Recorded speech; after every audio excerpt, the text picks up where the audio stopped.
Nosso trabalho aqui, ele consiste nessa descoberta, na descoberta desta ação livre do eu, livre do ego.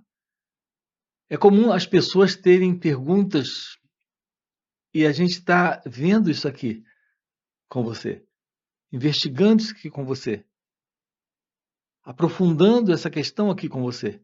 Perguntas do tipo: como fazer a coisa certa? Ou como agir com sabedoria? Como agir sob pressão? São perguntas que as pessoas fazem porque elas querem descobrir o que é esta ação livre, inteligente, completa, a ação que não irá produzir conflito, sofrimento. Elas fazem essas perguntas porque, na verdade, já descobriram que boa parte das nossas ações, elas são conflituosas. Nós vivemos em estados internos de contradição. Há uma contradição entre o pensar, o sentir e o agir. Assim, a nossa ação, ela é contraditória. Nós temos pensamentos contraditórios, sentimentos contraditórios e ações contraditórias.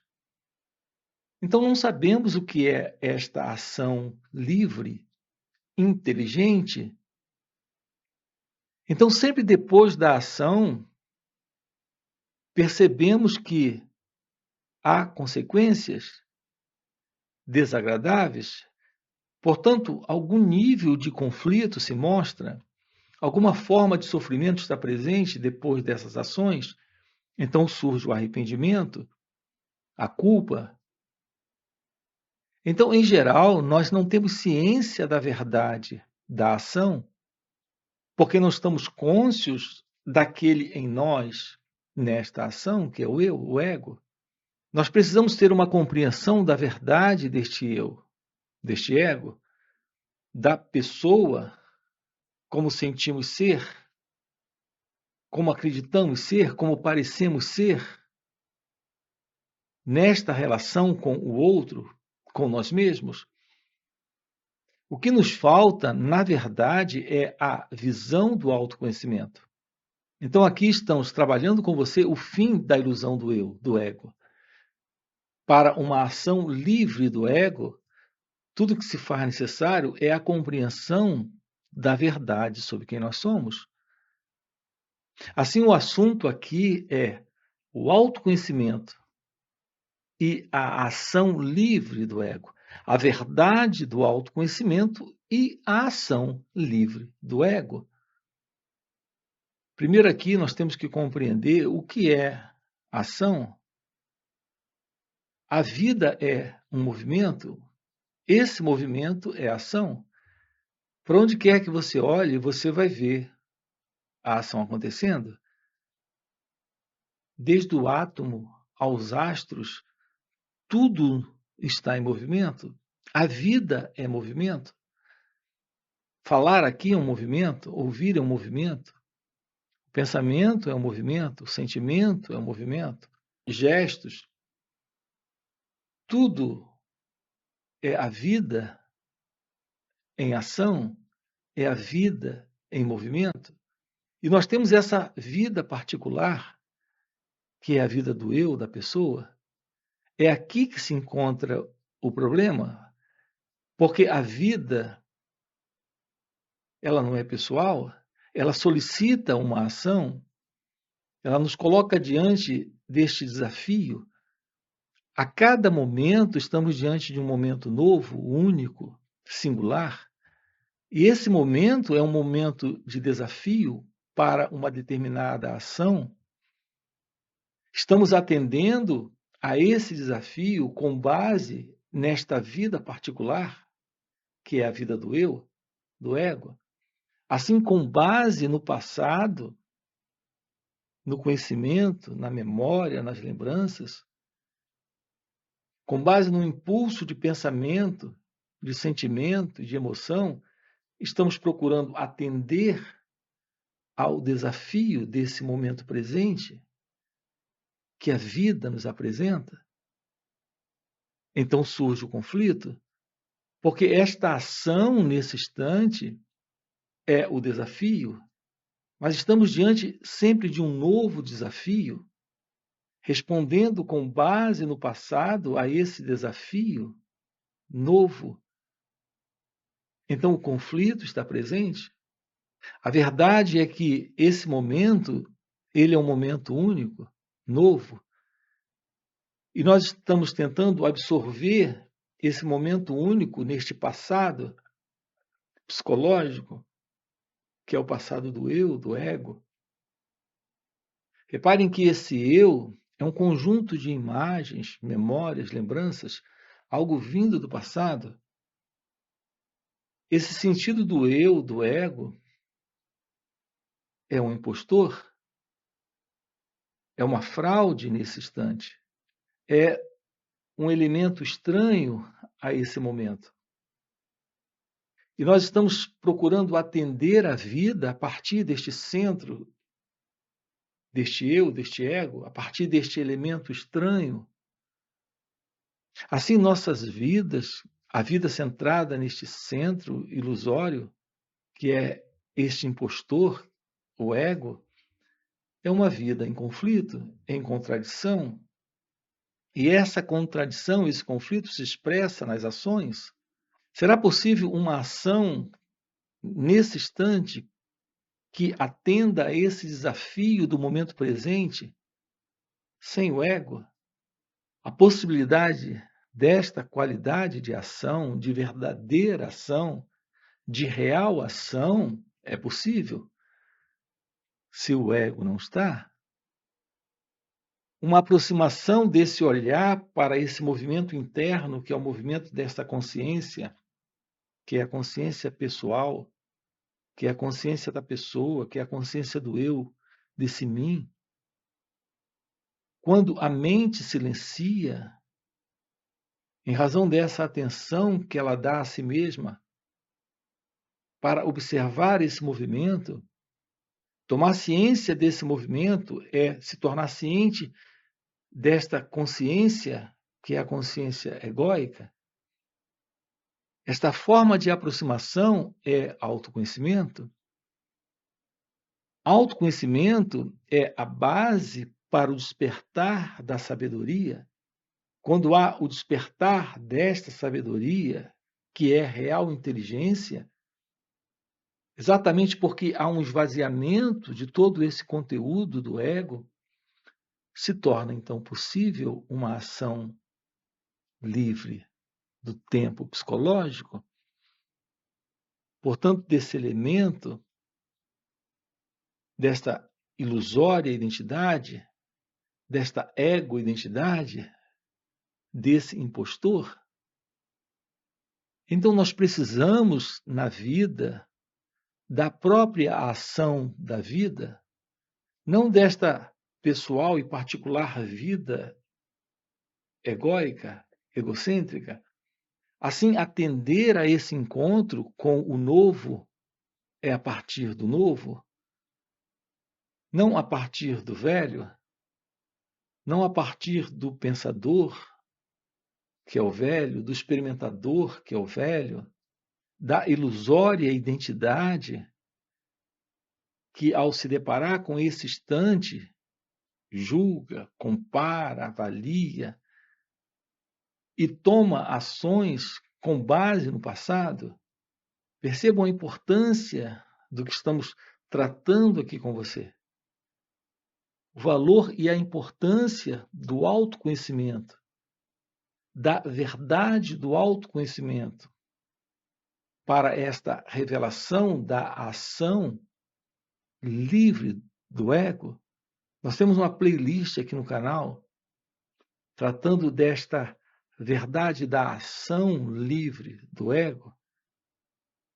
Então, há esta realidade, a verdade do autoconhecimento e esta ação livre do ego. Então, essa é uma playlist aqui no canal. Estamos aprofundando com você essa questão de uma vida livre desta motivação egóica. Esse é um aspecto que já colocamos aqui, estamos explorando aqui com você.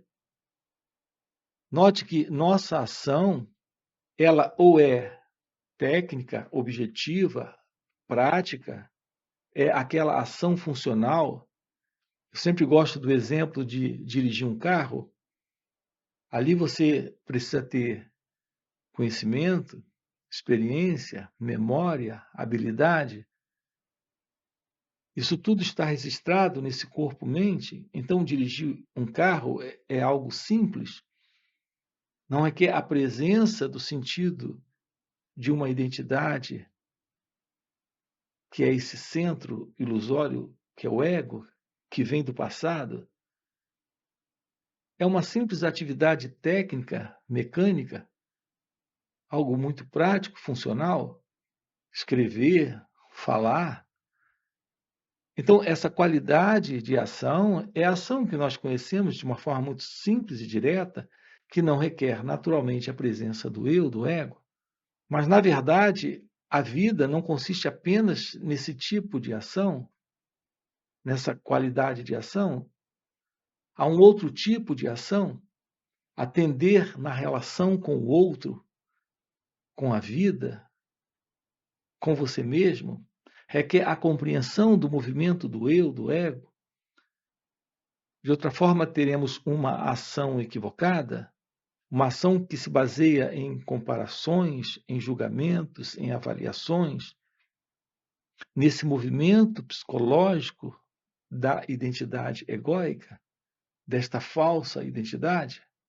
Por exemplo, no encontro que eu tenho com você, a imagem que eu tenho sobre você e a imagem que você tem sobre mim nos coloca numa ação, numa espécie de ação, numa qualidade de ação centrada no eu, no ego, porque psicologicamente há uma comparação, há uma avaliação, há um gostar ou não gostar. Veja, não é uma simples ação como dirigir um carro. Então, em nossas relações com pessoas, em nossas relações com situações, com nós mesmos, com os diversos desafios da vida, não conseguimos atender com uma qualidade de ação livre do eu, do ego, porque estamos sempre com esse fundo, com esse condicionamento psicológico, com essa memória psicológica avaliando, julgando, comparando, aceitando e rejeitando. E assim estamos conflitando com a vida, com esse instante, porque há uma ação baseada nesse fundo, nesse passado, nesta memória, neste centro ilusório, que é o pensador, que é o experimentador, que é aquele que está sempre atendendo ao momento presente, com base no seu fundo psicológico, nessas avaliações, nessas comparações, nesses julgamentos, nesse gostar ou não gostar. Então, nós temos a ação conflituosa, a ação em sofrimento, a ação inadequada. Percebam, a vida está pedindo de cada um de nós uma resposta para esse momento, uma resposta de ação, e esse sentido do eu está dando essa resposta. Então, enquanto houver essa presença, que é a presença do eu, que é esse mim, atendendo a esse momento presente com base nesse passado, haverá conflito, haverá sofrimento, haverá desordem. Esta ação é a ação inadequada. Haverá uma ação livre deste passado? Haverá uma ação livre deste eu, deste ego, e, portanto, livre desse passado? Esta ação é a ação da inteligência. É a ação que responde a esse desafio, a esse momento presente, sem o passado. Assim, esse trabalho aqui consiste em investigarmos isso com você. em aprofundarmos isso aqui com você, em descobrirmos uma ação onde, nesse momento, esse próprio momento seja o momento dessa inteligência, desta vida se movendo. Uma ação livre do ego é uma ação da própria vida, respondendo a esse instante a partir dessa inteligência, desta presença, desta realidade divina. Então, esta ação que responde a esse momento sem o passado é a ação da própria presença, da própria inteligência, é a ação da própria graça divina. A verdade do seu ser, que é consciência, que é felicidade, é pura inteligência. Então, aquilo que é real aqui, quando o eu não está, responde a esse momento. Então, é a vida atendendo a ela própria nesta solicitação. Sem a presença deste eu, deste mim, deste ego, ter uma aproximação da verdade, do autoconhecimento, é ter um esvaziamento deste fundo psicológico de condicionamento que vem do passado, do qual esse ego é constituído. Então, quando existe o fim para esse ego, esta ação flui de uma forma real e natural, não há mais essa ideia que vem do passado, essa intenção, essa motivação, esse objetivo que vem do passado e essa ação ocorrendo em razão dessa ideia, dessa motivação. O fim para essa qualidade de ação é o fim do conflito em nossas relações, é o fim para o sofrimento em nossas ações. Temos, assim, a presença do amor, a presença da compaixão, neste fluir desta inteligência, desta ação, onde o eu, o ego, não está. Isso é o resultado do autoconhecimento, do florescer da verdade, da real meditação. Esse é o assunto aqui com você, dentro desse canal. Nós temos encontros online nos finais de semana, nós estamos trabalhando isso com você. Você encontra aqui na descrição do vídeo o nosso link do WhatsApp para aprofundar isso conosco nos finais de semana. Além disso, temos encontros presenciais e também retiros. Assim sendo, se isso é o que faz sentido para você, aproveita, já deixa aí o seu like, se inscreve no canal e coloca aqui no comentário, sim, faz sentido? Ok? E a gente se vê. Valeu pelo encontro e até a próxima. O que é olhar para o movimento do pensamento? Ao olhar para o movimento do pensamento, você se torna ciente da ilusão do observador. Eu chamo de observador a ilusão de que você é alguém que pensa.